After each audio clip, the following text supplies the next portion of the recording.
Leo natoa onyo, sitoi kodi, natoa onyo. Hivi nyinyi mafundi wa kupaua, mna nini hasa kwenye vichwa vyenu? Narudia, natoa onyo. Yaani hii onyo mkilisikia, maana yake natakiwa mjirekebishe na muache hizo tabia zenu. Wafanyabiashara wengi wa mabati wanateseka sana kwa ajili yenu. Mteja, bosi amekuletea bati site, wewe unazikataa. Wewe kama nani? Yaani bosi ameleta bati site kwa pesa zake. Amekuajiri wewe umpaulie.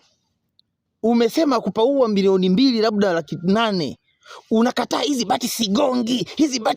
Wewe ni nani? Usigonge bati. Sasa nitakuja kuwapasua.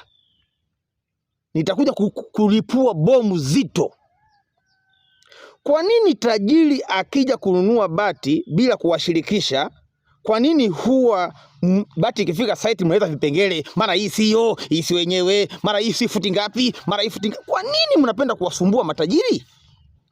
Wanaanza kurudi kwetu kutupigia simu za ajabu. Tajiri anakuuliza kitu ambacho yani mmeshakiongea, kimeshaeleweka. Kwa nini? Kwa nini mnafanya vitu vya namna hiyo? Sasa ninajua mtakuja kujuta.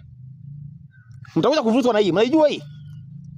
Mnaijua hii? Utakuja kuvutwa kurudisha nyuma. Acheni upumbavu.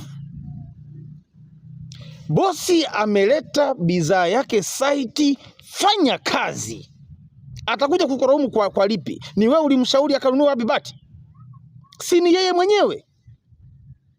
Mbona hizo bati nyepesi, hizo makaratasi mnaita, hizo makaratasi zikija mnazikataa zingine?